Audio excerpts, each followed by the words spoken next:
यह वीडियो बनाने से पहले मैंने एक वीडियो बनाया था जो कि फंडामेंटल राइट यानी मूल अधिकार से संबंधित था। उसमें मैंने बताया था कि मूल अधिकार होते क्या हैं और कितने प्रकार के मूल अधिकार होते हैं। और उस वीडियो में मैंने यह भी बोला था कि जो आने वाला नेक्स्ट वीडियो होगा वह मैं सभी मूल अधिकारों के बारे में बताऊंगा, जो कि सारे मूल अधिकार एक एक करके बताऊंगा। सबसे पहले मैं इस वीडियो में आप लोगों को 6 मूल अधिकार में से पहला मूल अधिकार बताता हूं, जो कि पहला मूल अधिकार है समता का अधिकार। समता यानी कि समानता का अधिकार, जो कि भारतीय संविधान के अनुच्छेद 14 से लेकर के 18 तक में दिया गया है। तो इन अनुच्छेदों को एक एक करके बताते हैं आप लोगों को। तो सबसे पहले है अनुच्छेद 14। अनुच्छेद 14 में लिखा गया है कि विधि के समक्ष समता, यानी कि कानून की दृष्टि में हर व्यक्ति समान है, चाहे वो किसी भी जाति, धर्म या किसी भी स्थान का हो, लेकिन संविधान की दृष्टि में, अनुच्छेद 14 की दृष्टि में वह समान है, उसके साथ कोई भेदभाव नहीं किया जाएगा। यानी विधि के समक्ष समता, यानी कानून की दृष्टि में समता। अब आते हैं अनुच्छेद 15 पर। अनुच्छेद 15 जो कि बहुत महत्वपूर्ण अनुच्छेद है। अनुच्छेद 15 कहता है कि किसी भी व्यक्ति के साथ धर्म के आधार पर, मूल वंश के आधार पर, जाति के आधार पर और लिंग तथा जन्म स्थान के आधार पर कोई भेदभाव नहीं किया जाएगा। अब इन शब्दों को समझते हैं। यहाँ धर्म का मतलब है कि चाहे वो किसी भी धर्म का हो, चाहे हिंदू धर्म का हो, चाहे मुस्लिम धर्म का हो, चाहे सिख धर्म का हो, चाहे जैन धर्म का हो, यह सब भारतीय हैं और इनके साथ धर्म के आधार पर भेदभाव नहीं किया जाएगा, सबको इक्वल ट्रीट किया जाएगा। और मूल वंश का मतलब है कि कोई व्यक्ति कहाँ जन्म लिया है, किस कुल में जन्म लिया है। आजकल भारत में यही परंपरा है कि वह किसी कुल में जन्म लिया है तो उसको कुल के आधार पर भी भेदभाव कर देते हैं लोग कि हाँ इस मतलब ब्राह्मण परिवार में जन्म लिया है, कोई क्षत्रिय में, कोई वैश्य में, कोई शूद्र में। तो मूल वंश के आधार पर भी मतलब उसके साथ विभेद नहीं किया जाएगा।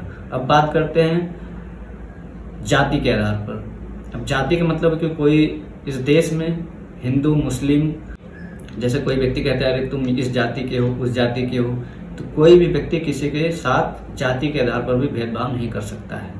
अब बात करते हैं लिंग शब्द का। लिंग शब्द का मतलब होता है सेक्स से संबंधित, यानी जैसे पुरुष है, महिला है, तो किसी के साथ भेदभाव नहीं किया जाएगा कि अरे तुम महिला हो, ये काम नहीं कर सकती हो, ये काम आपको नहीं करना चाहिए। तो ऐसा नहीं है, हर महिला और पुरुष एक समान है, सबको अपनी इच्छा के अनुसार काम करने का अधिकार है। अब बात करते हैं जन्म स्थान के आधार पर। जन्म स्थान का मतलब होता है कि जैसे मैं उत्तर प्रदेश का हूँ, कोई बिहार का है, कोई झारखंड का है, कोई हरियाणा का है, कोई पंजाब का है, कोई दिल्ली का है, तो किसी के साथ आप जन्म के आधार पर, मतलब जन्म स्थान के आधार पर भेदभाव नहीं कर सकते। अरे तुम उस राज्य के हो तो इस राज्य में आकर कैसे काम कर रहे हो, तुम यहाँ मत आओ। तो किसी के व्यक्ति के साथ जन्म के आधार पर भी भेदभाव नहीं किया जाएगा।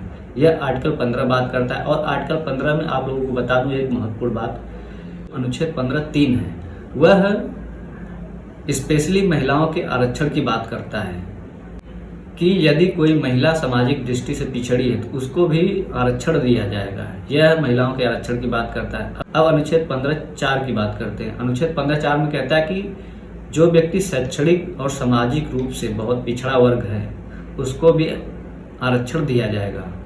अब बात करते हैं अनुच्छेद 16 की। अनुच्छेद 16 कहता है कि लोक नियोजन के विषय में अवसर की समता। लोक नियोजन का मतलब है कि सरकारी नौकरियों में कोई भी सरकार की वैकेंसी आती है, चाहे केंद्र सरकार की हो, चाहे राज्य सरकार की हो, किसी भी व्यक्ति के साथ भेदभाव नहीं किया जाएगा। यानी सभी को नौकरी में अवसर की क्षमता प्राप्त है। हर व्यक्ति अपने क्वालिटी के हिसाब से अपना फॉर्म भरता है और नौकरी पाता है। और इसी में एक और बात करते हैं अनुच्छेद 16(4) की। बहुत इंपॉर्टेंट आर्टिकल है।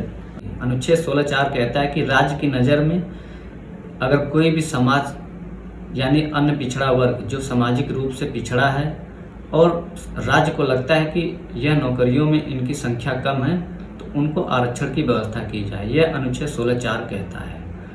अब बात करते हैं अनुच्छेद 17 की। अनुच्छेद 17 अस्पृश्यता का अंत करता है, यानी कि एवोल्यूशन ऑफ अनटचेबिलिटी। अस्पृश्यता का मतलब होता है अनटचेबिलिटी, भेदभाव। कहते हैं ना कि मतलब तुम मुझे टच करोगे, अरे मैं अशुद्ध हो गया, ये हो गया, ये हो गया। ऐसा कोई नहीं है, ऐसी कोई बात नहीं है। यह अनुच्छेद दंडनीय भी है, यानी यह अनुच्छेद दंड का भी प्रावधान करता है। अगर कोई व्यक्ति किसी के साथ अनटचेबल जैसा व्यवहार करता है, कहता है कि अरे तुमने मुझे छू दिया है तो मैं गंदा हो गया हूँ या ऐसा हो गया हूँ, तो यह अनुच्छेद उसके लिए है जो अस्पृश्यता का अंत करता है। इसमें मेरी तरफ से एक बात सुन लीजिए कि अगर कोई व्यक्ति गंदा है, ऊपर से गंदा है, उसका पैंट सही नहीं है, शर्ट सही नहीं है, कपड़ा सही नहीं है, वो गंदा है, अगर वह गंदा है तो वह साफ हो जाएगा, लेकिन जो मन की गंदगी होती है वह साफ नहीं होती। तो इसके लिए हमें अपने मन को साफ रखना चाहिए। यह अनुच्छेद अस्पृश्यता का अंत करता है। अब बात करते हैं अनुच्छेद 18 की। अनुच्छेद 18 में लिखा गया है कि उपाधियों का अंत। उपाधि का मतलब होता है कि सम्मान, यानी कि सिर्फ और सिर्फ राज्य, सेना से संबंधित और शिक्षा से संबंधित यह सम्मान किसी व्यक्ति को दे सकता है, लेकिन इसके अलावा किसी व्यक्ति को सम्मान नहीं देगा, क्योंकि लोगों में इनकॉन्फीरियरिटी मतलब असमानता उत्पन्न हो जाएगी। कोई भी व्यक्ति जो भारत का रहते हुए भी अगर वो भारत में किसी भी लाभ या विश्वास पद पर है तो वह किसी विदेशी राष्ट्र से कोई सम्मान लेना चाहता है तो वह भारत के राष्ट्रपति की नज़र में, मतलब उसके इन्फॉर्मेशन में, उसकी सूचना में, उसकी सूचना के बिना कोई लाभ या पद सम्मान एक्सेप्ट नहीं करेगा। यह अनुच्छेद 18 की बात करते हैं। यह अनुच्छेद 18 कहता है, यानी कि मतलब समता का अधिकार अनुच्छेद 14 से लेकर के 18 तक में दिया गया है। यह रही संक्षिप्त जानकारी समता के अधिकार के विषय में, जो कि अनुच्छेद 14 से लेकर के 18 तक में दिया गया है। तो आशा करता हूँ आप लोग समझ गए होंगे। अगर नहीं समझ पाते हैं तो वीडियो को फिर से रिपीट करके फिर से देखिएगा, हो सकता है दोबारा समझ में आ जाए। और नेक्स्ट वीडियो में आप लोगों को दूसरा अधिकार बताऊंगा जो कि स्वतंत्रता से संबंधित हो, स्वतंत्रता का अधिकार होगा। जो अगर जानकारी अच्छी लगी हो तो वीडियो को शेयर जरूर कीजिएगा और कमेंट सेक्शन में कमेंट जरूर कीजिएगा और यह बताइएगा कि मतलब आप लोगों को कौन सी जानकारी चाहिए संविधान से संबंधित या कानून की कोई भी जानकारी हो, मैं आप लोगों को बताऊंगा। कमेंट सेक्शन में कमेंट जरूर कीजिएगा। धन्यवाद।